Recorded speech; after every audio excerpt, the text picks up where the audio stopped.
the feedback that we've got from a lot of participants is that this is not just a great program for them to use right now, but they feel like it's a framework that they want to use in their marketing careers from now on. So they'll still be using it in 2, 3, 5, 10 years' time. Welcome to the B2B Playbook. We built this channel for small B2B marketing teams who want to drive more revenue for their business. Every week, we're showing you how to create more demand for your brand step by step using our 5Bs framework. So if you're time poor, resource strapped, but you still want to make a big impact on your business, make sure you hit that like and subscribe button down below so you don't miss an episode. Welcome back to the B2B Playbook. This week, Kevin and I, changing it up a little bit, listeners and viewers, we're actually going to show you how we conduct customer interviews and then how we take that information from the interviews to make our marketing and product better. It's something that I know a lot of people struggle with. It's something that I think a lot of people want more information on. And actually, Kev, it fits really nicely into where we're at in season 4 of the B2B Playbook. Yeah, that's right. Be better. It's all about optimizing your B2B marketing workflow. And that's exactly what this is all about. We're showing you our workflow, how we refine it, how we take insights from it, and how we make our product better. So let's get into it. Now that we have regular marketers going through our program, the B2B Incubator, we schedule a 30-minute call with each of them on completion to understand as much as possible about how the experience was and get that feedback from them directly on our marketing and our program. All right, Kev, and for those who don't know, the B2B Incubator, it's actually our product. A lot of people don't even realize that we have one because we don't speak about it that much. The B2B Incubator, what is it? It's a program that's designed for B2B marketers who are in small teams who want their marketing to make more of an impact in their business. It helps them build a demand engine so customers come to them when they're ready to buy and not the competition. Over 12 weeks, we give marketers the strategy, the templates, and the tools to build and start implementing this B2B marketing strategy that leads to consistent growth and continues to compound over time. A lot of people, Kev, they call it demand generation. So the marketer that we're interviewing today, her name is Shahed, and she worked at a B2B SaaS company that was a commuting platform. She's the only in-house marketer there, and they needed a marketing strategy and a system that the team were on board with that she could consistently execute. Now, we've heard firsthand from Shahed and the leadership team there that they thought the program was a huge success, and they're executing a lot of it as we speak. So that made her an awesome fit as someone to interview to try and get as many insights from as possible. So this week, we want you to listen to each of the questions that Kevin and I ask, and then at the end, we're going to tell you how we're using it to improve our marketing and product. I do want to clarify, listeners and viewers, that look, I am not a customer interviewing expert. There's definitely some points where I probably should have dug a little bit deeper in the interview, but I was conscious of time and I wanted to get as much out of it as possible. Yeah, listeners, if you have the luxury of being able to engage in an expert, we can definitely recommend some people for that. We've had people on the show for that exact purpose.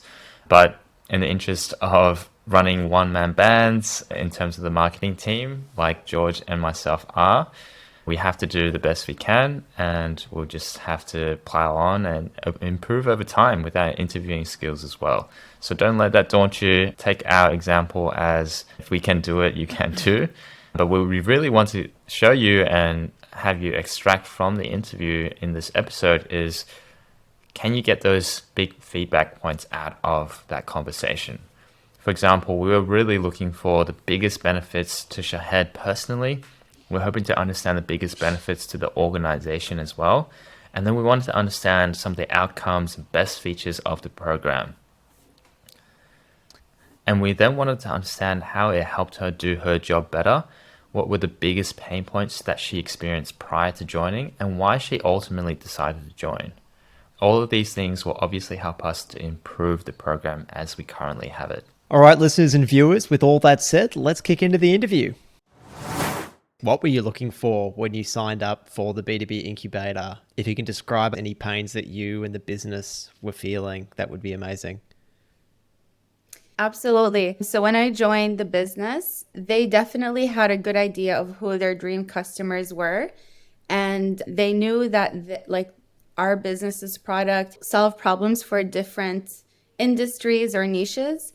but it was really hard to put it all together. The business had tried marketing strategies that were fragmented, and as it's common for every like business, that usually we'll just try out like ads, and then we'll have a social media strategy and things like that. Like it's very common for every business to do this, but it's really not so common to kind of intentionalize all these strategies and make them intentional. I also came from like an entertainment heavy marketing background, and like I had experience working with brands and like brand activation, but not really B2B and SaaS, and most specifically like transportation demand management. So I started like personally seeking out for support in my B2B marketing journey to help me support the business mission and goals in marketing. So I was looking at LinkedIn. I went on LinkedIn, typed in B2B marketing just to see what's going on. What are people talking about right now in real time? Who are the leaders that are popping up and getting all the comments and likes, and what are their thoughts on marketing right now? So I was kind of like getting information, seeking out like keywords. That's where I found out about like lead generation, demand generation. So all these like B2B marketing words were starting to pop up in my sphere, and I was like, okay, this is the kind of stuff I need to learn. I found you speaking on B2B marketing on LinkedIn. So I was like, okay, George is saying things that I really align with, so I'm going to follow him. So I followed you, and I had you as a resource on LinkedIn.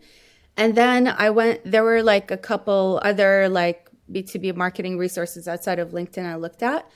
But yeah, so when I saw that you were also posting about the B2B incubator in your posts, that was cool to see that like you had a thing to support marketers. I checked out the incubator. It was super aligned to what I wanted to learn. And I saw like the 5 Bs and how there was like an intentional strategy from start to finish. And I thought that was like a super helpful way for me to structure what me and my business wanted to do for 2023. That's why I signed up for the B2B. What was it that made you go with the B2B incubator over these other alternatives? Felt like it was more now. I trusted it more. Like I felt like your information was current, and then it was so personable. Like it was the thing that you were offering, the product that you were offering was more personable. I felt like I could learn easier from you than if it was one of these courses that felt maybe more alienated. If I had questions, like I really loved the one-on-ones because I was able to ask you questions in real time and get feedback in real time, and that was super helpful. And then when I was stuck with a challenge, I had that in my mind that I was like, oh, I'm going to talk to George about this. So I really liked that personality. And then also I just felt like the information was more current and just like it was now. It's like what people are doing now, what marketers are doing now.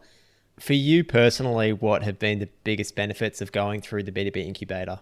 I think the structure, I'm someone who like needs structure. So I think you breaking down marketing in that way, like even for someone who's been doing it for so long or has been doing it like not that long, like I've been doing marketing for so long, but I haven't been doing B2B for so long. Like I loved like restarting. Okay, forget everything and here's the structure that you need to follow.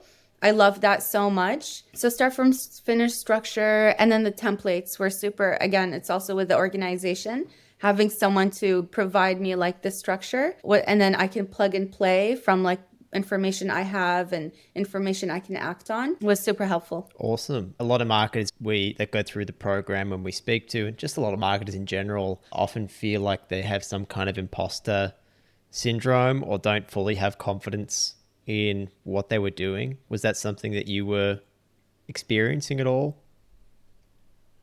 Absolutely. I think so, because I definitely came into the role super confident. And then when things wouldn't work and then we paused them, I think there would be like a kind of like a snowball effect of, okay, I haven't seen personal results in so long in my role, so I must be doing something wrong. So I think to kind of reset and forget everything you know and do the structure is good for people who are struggling, but they have the information. They just need like a structure. And also the tools, like you in the templates, you would give examples of tools to use. So you would say, okay, here are like channels that you can do, and then you would put examples of the channels and why. And then for the podcast, for example, you would say for the B2B incubator, for the B2B podcast that we do, here are the tools we use and here's why. And you had that graphic of Riverside and Descript. And so that was for me helpful to note down, oh, I can use the Descript. So that also was like really good, like supportive tools. What are the benefits to the organization from going through this program? Streamlining our marketing efforts, I would say, and like making it clear what marketing is doing for everybody on the team. And I think when I started the program, we had a team meeting. We have weekly team meetings, or every other week we have a team meeting with everybody, developers, and everyone says their part. And I said that for 2023, we're breaking it down. We're breaking marketing in 3 parts. We're spending quarter 1 breaking down 2023's efforts, and it's going to be in 3 parts. And I said we have to be ready, be helpful, be seen. And then I did this like chart of how we like our log line, like Commutify's log line from like when we first started to last year and next year's, and saying, oh, like we're honing in on our why and like our messaging, and we're going to do all these like customer feedback interviews, and we're going to just like really figure out where to put our content. Like I was summarizing the cohort, which is good visibility for them to see like what marketing is going to be doing in Q1. And then also like I was telling you, George, every week, every time we met, that my boss would ask me a question and I would be going through it in the incubator. So I would be answering his question like in a really nice, structured, detailed way. So I think I was also like the incubator was like answering the questions at the right time. Yes, they would ask me about, okay, we have our content now. Where are we going to place it? And I would be like, so we have 2 ways to be seen. And there's like ABM and there's paid media. How has the B2B Incubator impacted your marketing? I would say it really impacted my marketing strategy. Like I'm really taking everything that I've learned and applying it to my marketing strategies because it just makes sense to me now. Like it just makes sense to me to structure it the way what I learned from the program. So yeah, I would say it really impacted it. And to a way that like it's not just me trying to sell it to my team, like even my bosses and my supervisor and then like other people from like product, customer, developer, like they're all impressed. They all like the structure that I'm coming in with. What level of marketer do you think that this is best suited to? I think all levels, because I find it like it really reminds me of like when I went to university and I was a freshman, and the first class I went to for my program, it was like a math class. So it was every like student in first year. And it was for like television. I went to radio and television arts. And so we were all like obviously media like fans and thought we knew our stuff. Our professor really told us like, whatever you forget it. I think that's how I felt with the program. I felt like a freshman. And but also in that regard of like imposter syndrome, clean slate. And I was telling you like, oh, I've been doing marketing for a while and then I'm also new to B2B. So I feel like both sides benefited, like the one that's done marketing for a while and the one that's like new to B2B. Yeah, so I would say like even if I was an expert, like I would say I'm a professional and not a freshman. It was also beneficial for me. If you've gone through like other marketing programs or other resources, how does this compare to them? I would say it goes back to the personal aspect of it. That would be missing. And maybe I feel like maybe there would be more information than I need to go through. So I feel like your program was structured in a way where it just gave you the information you needed. And sometimes like you'll get a course or like you'll buy a product and there's just way more things to sift through, or like you'll get a lot of good valuable stuff but not a good walkthrough. So I think you did a good job at walking through the program. How did you find our live sessions? Our live sessions were really fun. They were great because you're asking me about like how it's been. and I would catch you up. So it was nice to every time that we caught up, it was like there was progress. And then it was nice to go through the exercises together and then expand on the exercises. Like we would go through on a page and then we would expand on one part of it and you would give me more, like we would just talk about it more. And that I think is like more valuable than doing like a textbook exercise, like an exercise on piece of paper, because like you were looking at it and then we were having a bigger conversation about like one thing that's on that one page from like the Canva template. And then I was also like editing with you, and that was super helpful. Yeah, the one-on-ones were super helpful. Actually, like that was like the one that I wanted to do. Fantastic. Yeah, it was a lot of fun. I really enjoyed them too.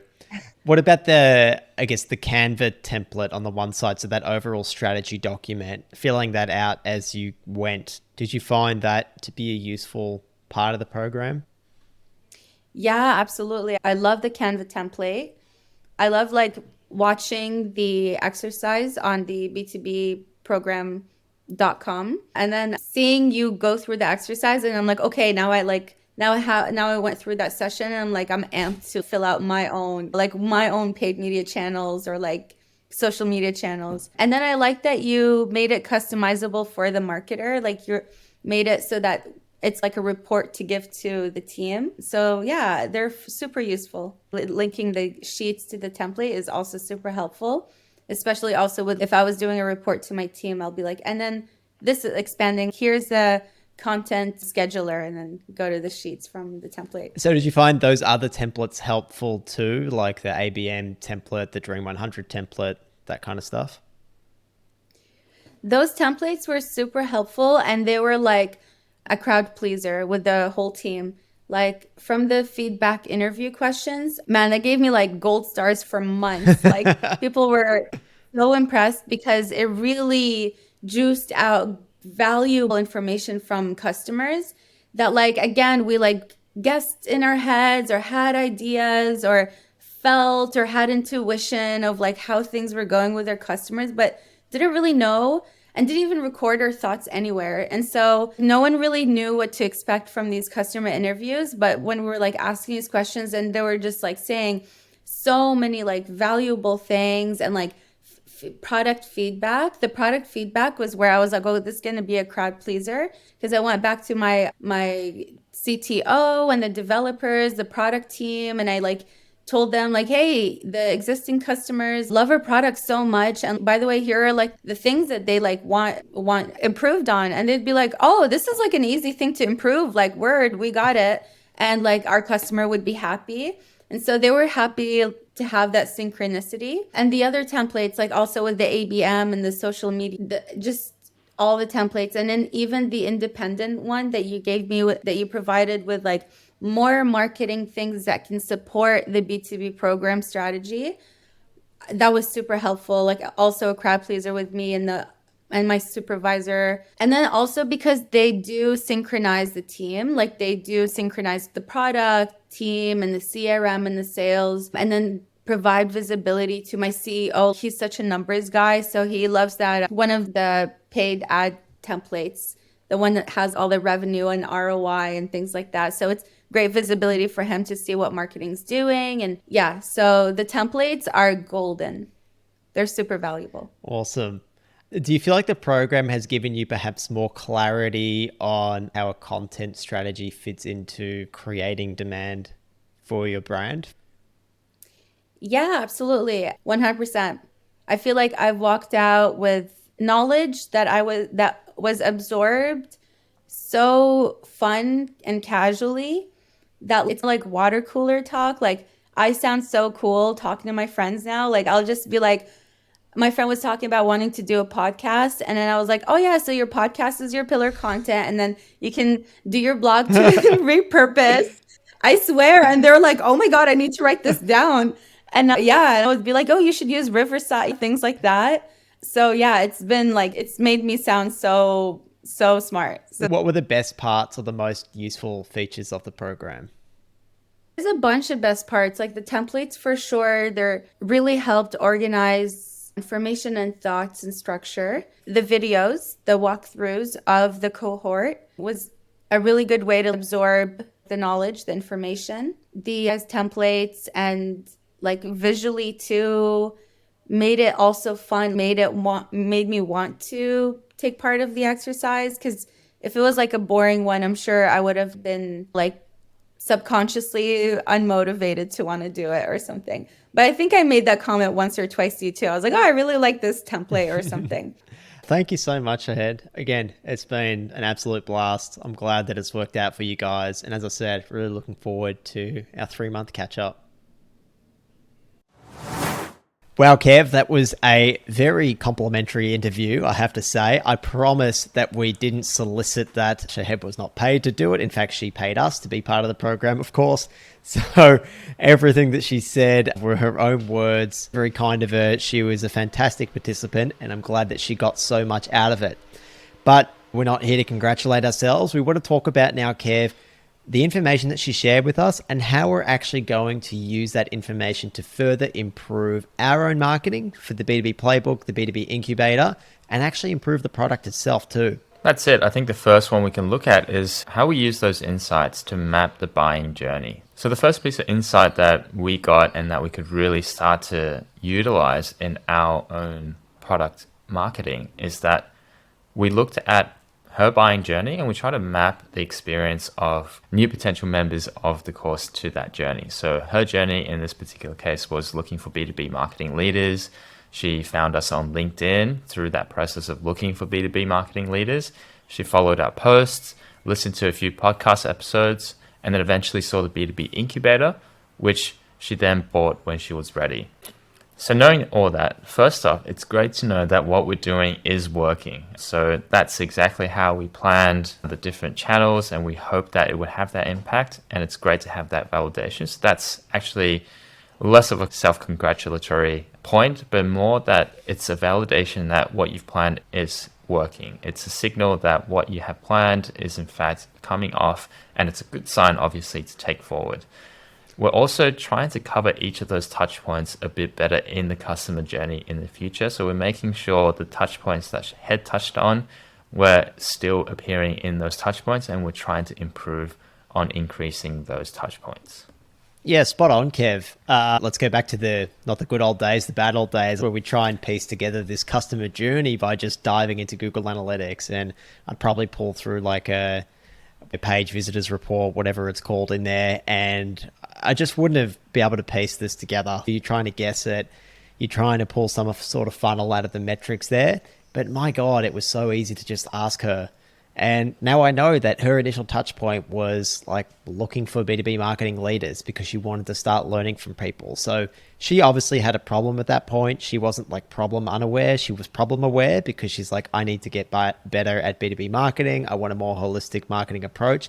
And it's awesome to know that she was looking for that on LinkedIn. And it's even better to know, Kev, that we were people who popped up as experts in that space. So tick there for us that we appeared in the right space.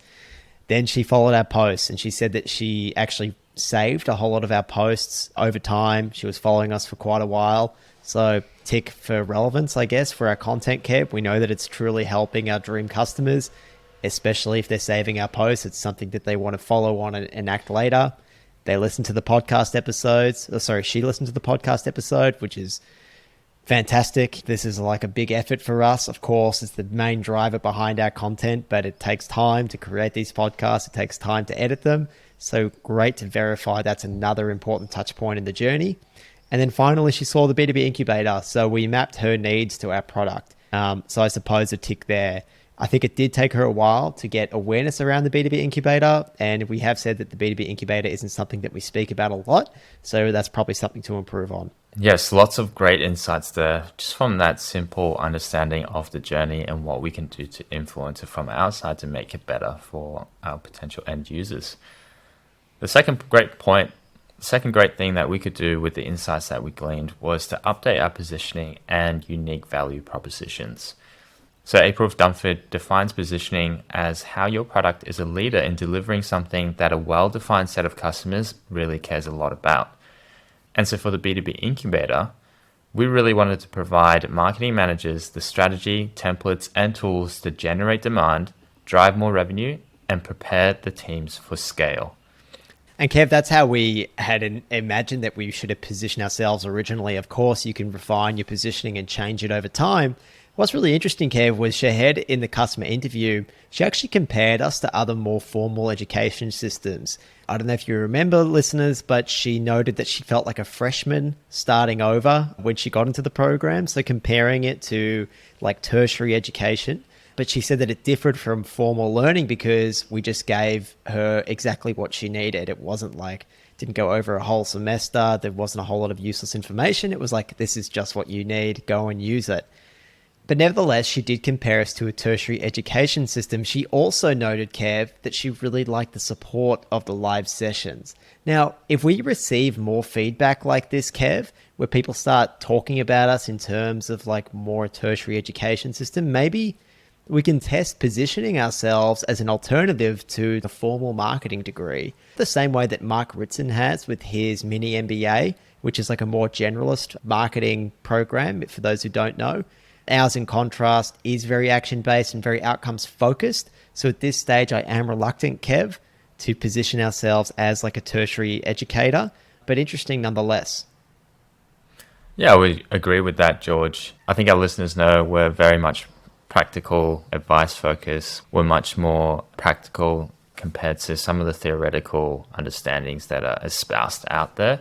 And so I'd be also hesitant to move towards a mini MBA definition of our program. It's really more of a practical guide to how to get started, and we're there to help you in that process. And really, we hope that as people get through the program, they're actually implementing all the things that we're talking about in the program in real time as we go through it, or as close to real time as possible, so they can get the maximum amount of learnings from the program. So agree with you there, George, but it is definitely a really good insight and something that potentially we can start to talk to people about to help them better understand what the impact of our program could be. Yeah, look, it certainly wasn't like a major point of hers. I just thought it was an interesting thing to pick up on the language there. And perhaps if it was something that we started hearing again and again, maybe like we start to use the marketing degree as the enemy, the alternative enemy that shortchanged so many of our listeners, didn't give them what they needed to actually do their jobs well. So maybe we're not positioning ourselves as an educator, but we're just picking up on that language and then we're forming it into part of how we're positioning ourselves, or at least into our own messaging. We mentioned unique value propositions too, Kev. That's something that we can start to pull out from these customer interviews. For those who don't know, unique value propositions, they're how you explain the benefits of your product. In other words, why would someone do business with you over your competitors? Now, Kev, you and I actually have a document where we list all the features and benefits of our product. And every time we do a customer interview, I'm just jot down every time one of these is mentioned. For example, people mention the templates in the program. They mention how great it is to create the ideal customer profile through the program. They talk about the frameworks to help them lead as a manager. They talk about how it gives them the foundations for scaling content that sets you up for success. They talk about how it supports their paid acquisition strategy. They talk about how the group sessions really motivate the participants to get stuff done. The list goes on. And Kev, whenever we do these customer interviews, we actually go through and jot down against each of these which one was most important to them. So over time, we can see, hey, of all the features and benefits that our program provides, which are the top 3 to 5 most important ones to our dream customers? And they're our unique value propositions. They're the ones that are unique to us. They're better than the competition, and the ones that we want to work into our marketing messaging more and more. So these customer interviews are so valuable in giving us that information. Now, for Shahed, I think she really mentioned the documentation of the program, as well as the frameworks that you get and the ideal customer profile creation. She also really liked the templates. So they were the key sort of 3 or 4 things that really made this program a home run for her. And that's something that we probably want to emphasize in our message, because Shahed is a dream customer of ours. Listeners, aside from the fact that you can get all these insights from these customer interactions, from these customer interviews, you might already know that. Following along with the podcast, you might already know that might be done and be ready or be helpful to understand some of these points. But in Be Better, what we really want you to focus in on is, yes, you should be doing this after every single interview, and you should have a process like we do in place. But it can be as simple as a big old list in Google Sheets or something like that, similar to what we have. As long as you have somewhere where you're recording this information, you can always tidy that up later. You can always improve that process later if the time warrants it, if the time to actually improve that process and the payoff that comes from that warrants it. But just make sure that you have that process in place, and you make sure you're documenting that process somewhere, including listing down your USPs that you're getting from these customer interviews, so that over time you actually have that data there for you to utilize when you get around to improving your process.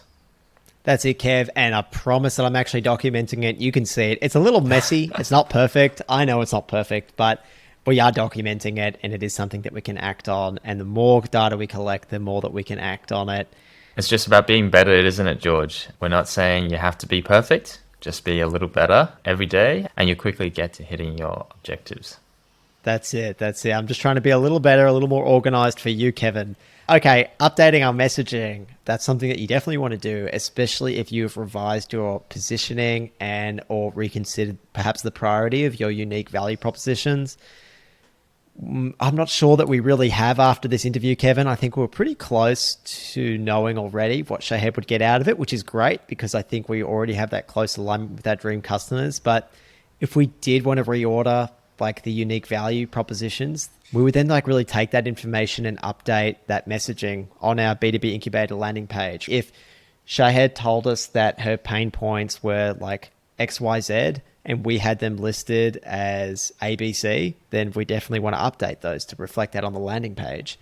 If our LinkedIn doesn't reflect our positioning, we definitely want to update that. My personal profile, your personal profile, the B2B Playbook profile, we want to update all of that kind of stuff.